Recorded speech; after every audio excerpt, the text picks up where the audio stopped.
Good morning, children, Sanibonani zingane. and welcome to Kids Life. I'm so glad you're watching Kids Life. Siyanamukela kwe-Kids Life futhi siyajabula ukuthi niyayibuka.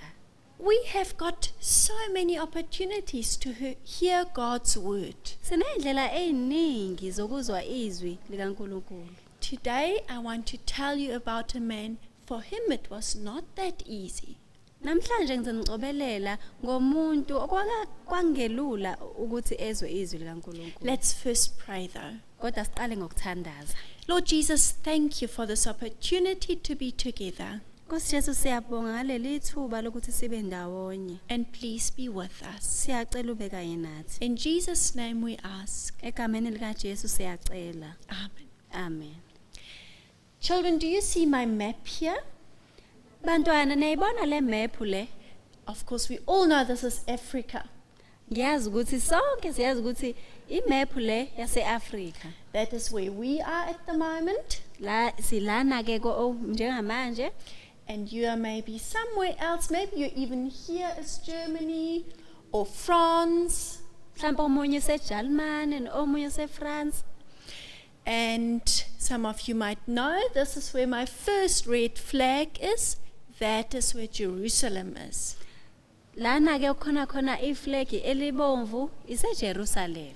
So this is the place on the map, on the world map, where the Lord Jesus was born, where he lived and where he died for us. Lapho ke Jerusalem ilapho kwazalelwa khona inkosi uJesu Kristu yakhulela khona. And I love hearing about different countries and what the Lord did in these countries. Ngiyathanda ke ukuzwa kabanzi ngendawo amazwe ahlukahlukene nokuthi inkosi uJesu uyenzani kulawo mazwe. And today I want to take you far away into a country where the finance minister will tell us his story. Namhlanje ke ngifuna ukunithatha nginise kude lapho ke ngizonixoxela ngomphathizimali. The minister of finances in that country really wanted to find God. Umphathizimali ke walelozwe wayefuna uNkulunkulu.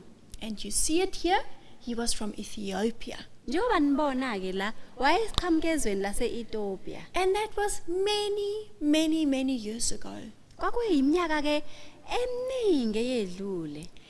And he heard that there is a God in Jerusalem. Wezwa ukuthi ukhona uNkulunkulu eJerusalem. Now Jerusalem is about 3,000 kilometers away from Ethiopia. Manje ke kusuka eEthiopia eJerusalem amakhilometer awu-3,000. And in that time there was no flight to go. Ngaleso sikhathi ke zazingekho indiza zokuya khona. There wasn't even a bus or a taxi that would go that way. Kwangekho amatekisi noma amabhasi ayengekho.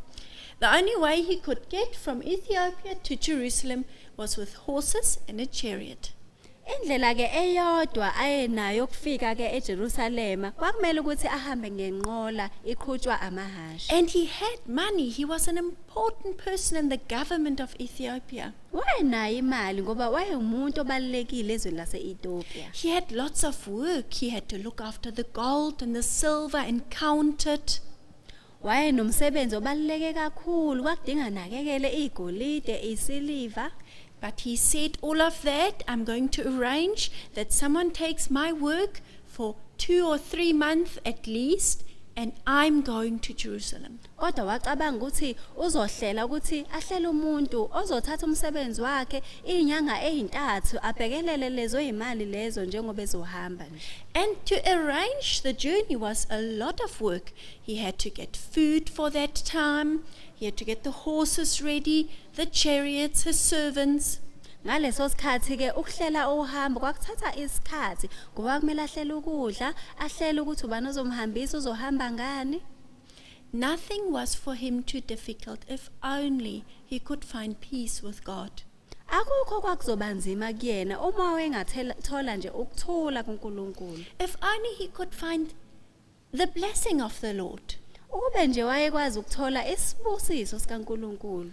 If one does a little bit of calculation, the horses and the chariot, it would have taken at least 4 weeks or a whole month to get from Ethiopia to Jerusalem. Uma ubala nje mhlambe noma ucabanga kwangathatha amavika awu4 ukuthi asuke eEthiopia ayezweni laseJerusalem. But he arrived there and he went to the temple Wafika ke lapho wahamba wayethempeleni and he prayed. wathandaza. And there outside the temple, they sold pieces of scripture, of old texts. Ngaphandle kwethempeli babedayisa khona ke amaphepha noma imibhalo emdala. And these texts were handwritten on scrolls, that was paper that was rolled up. Lembhalo ke yayimdala ibhaliwe emaphepheni ayigoqiwe. And after his visit, when it was time, after some time to go home again, Emva kwesikhathi ke sokuthi evakashile esekumele ukuthi abuyele ekhaya. he again passed those tables where they sold these old handwritten texts. Wadlula ke ematafuleni laba bedayisa khona imibhalo emdala yeBhayibheli. And the people told him, "You must buy this. We had a prophet 700 years ago, and this is what that prophet said and wrote. You must take it. You must read it." Bamtshela labantu ababedayisa ukuthi kumele athenge lembhalo le ngoba lembhalo kwakufike umprofethi eminyakeni ewu700 edlule wafika washumayela waphinde wabhala futhi ngazo lezi zintshumayelo. They wanted to make money, and they saw this man has got money. He's an important person. Babefuna ukwenza imali futhi babebona ukuthi lo muntu umuntu obalekile umuntu ohloniphekile onemali. And so he decided, this is actually what I need, that I can take home, and I will buy one of these pieces of scripture. Wacabanga lo muntu ukuthi lokho engikudingayo ngizokuthenga ngikuhambise ekhaya. And what he bought there was the words of Isaiah. Akuthenga ke lapho kwakwamazwi kaIsaya. He paid a lot of gold pieces for it. Wakhokha ke igolide eliningi. It was expensive because people had written it. It had taken so much time. Imagine you would have to sit down and start copying the whole book of Isaiah. It's a big book in the Bible, a long book. Kwakubiza ke amagolide amaningi ngoba cabanga isikhathi ababesichitha bebhala umuntu nje ebhala incwadi kaIsaya yonke. And even though he could have that, he went home a bit disappointed. Noma ngabe ke wayesethengile ke lelo phepha leli lalinombhalo kodwa wahamba lapho edabukile. He hadn't found peace. Wayengenakho ukuthula. Yes, he had prayed and he had recited all the prayers. Yebo wayethandazile wafunda futhi nangayo yonke imithandazo. But now he was in the heat of the day, again on the journey home, without peace.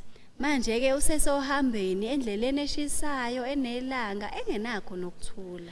And even though it was the heat of the day, it was in the middle of the day, he said, "No, I'm going to start reading now because I'm troubled." Noma ke elapho phakathi nendlela phakathi nosuku kushisa kakhulu wayesecabanga ukuthi ngizoyifunda leli phepha. And he took out that paper from Isaiah. Wakhipha lelo phepha He started reading. wafunda ngoIsaya.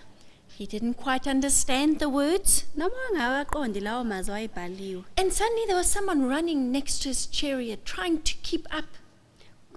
Kadlula ngasikhathi nje kwakhona ogijimayo efuna ukumdlula. The man asked, "Can you understand what you're reading?" Yabuza le ndoda ukuthi uyaqonda yini lokho okufundayo. A stranger, he didn't know that man. Wayengamazi lowo muntu loyo. He said, "No, he was an honest finance minister." He said, "No, I don't know what I'm reading."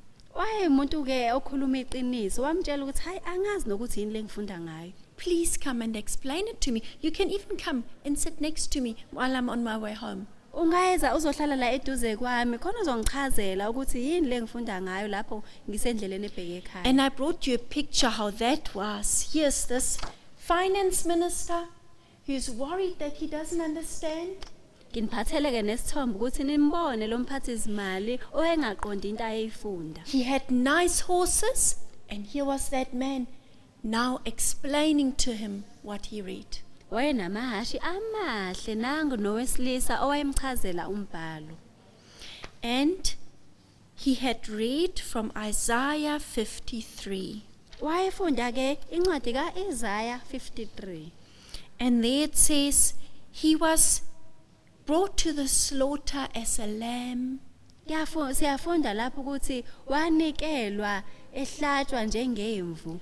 and the finance minister said, is that Isaiah or who is this person? Wabuza ke lo muntu ukuthi ngabe uIsaiah lo noma ubani. And then Philip, that was the name of this man, explained to him all about the Lord Jesus. Manje ke lo muntu wesilisa igama lakho kwako uPhilip wamchazela ngakho konke. And then the finance minister decided, this is what I need.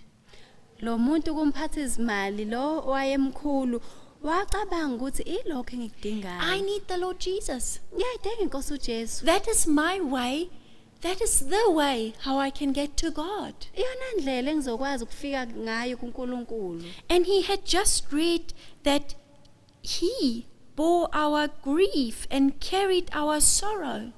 Wayefundile ukuthi wazithwala izifo zethu, wathwala nobuhlungu bethu. God put on him the guilt and sin of us. uNkulunkulu wamthwesa isijeziso sethu. He didn't wait. Akalindanga. He said, please, Philip, I want to become a Christian. Akalindanga wathi ngiyacela Philip, ngifuna ukuba umKristu. I need this Jesus even back in Ethiopia. Ngiyamdinga lo Jesu noma sengibuyela ezweni lakithi eEthiopia. And he was baptized, he became a Christian, and then he went home. Wabhabhadiswa, waphenduka waba umKristu, wabuyela ekhaya. Children, when he arrived home, what do you think he did? Bantwana, ngabe nkathi efika ekhaya wenzani? That maybe we will only hear when we are in heaven. Lokho ke sizozwa ngakho masifike ezulwini. But what we know is that this man accepted the Lord Jesus with joy. Kodwa sikwazi ukuthi lo muntu wayamkela inkosi uJesu ngenhliziyo yakhe yonke. And when he had accepted the Lord Jesus, he was so happy. Lapho yamkela inkosi uJesu wayenokujabula. He didn't look confused like there anymore. Wayengabukeke umuntu okhathazekile njengoba nibona esithombeni. He had found a Savior who could carry everything that was burdening him. Wamthola umsindisi wamthalela konke okwakuwumthwalo. And children, that is actually the message of Easter. Bangani ke iwona umyalezo lo wePhasika. And how often don't we hear it? Kukangakanani sizwa ngakho? Do we accept it or do we wait? Siyakwamkela yini noma siyalinda nje? Now, the history tells us that Ethiopia became a Christian country very, very, very long ago. Manje ke umlando uyasitshela ukuthi izwe laseEthiopia wathola ubuKristu eminyakeni eminingi edlule. It was the second country in the world that became a Christian country. Kwakuyizwe ke lesibili emazweni ewonke elathola ke inkolo yobuKristu. And children, if you want to see the oldest book, the Bible, the oldest Bible as a whole complete book with pictures, you must also go to Ethiopia. Manje bantwana uma nifuna ukubona iBhayibheli elidala lasekuqaleni elinezithombe nakho konke, kumele niye phela ezweni laseEthiopia. I think the Lord blessed this man. Ngiyacabanga ukuthi uNkulunkulu wambusisa lo muntu. And he could go back and still be the finance minister. Wabuyela ezweni lakubo waqhubeka futhi waba umphathizimali. But he told others about the Lord Jesus. Kodwa watshela nabanye futhi ngenkosi uJesu. And I want you to remember that story. Ngiyafuna bangani ukuthi nikhumbule le ndaba. Nothing was too difficult for him to find God. Akukho kwakumvimba noma kwakunzima ukuthi athole uNkulunkulu. He accepted him and was happy. Wamamkela futhi wayenokujabula. And he could become a missionary, the first missionary to go down into Africa to Ethiopia. Waba ummissionary ke khona lapha ya ezweni laseEthiopia. Let's still pray together. Cela sithandaze. Lord Jesus, thank you so much that you carried our guilt and our burdens. Nkosi Jesu siyabonga ukuthi wathwala isijeziso sethu And thank you, Lord, that you found Philip, who was willing to go and help this Ethiopian man. Siyabonga Nkosi ukuthi wamthola uFilipu wakwazi ukuyosiza lo muntu lo wayekhathazekile. And please bless every child who has listened. Siyacela ubusise zonke izingane kade zilalele. We ask all of that in Jesus' name. Sicela konke lokho egameni likaJesu. Amen. Amen.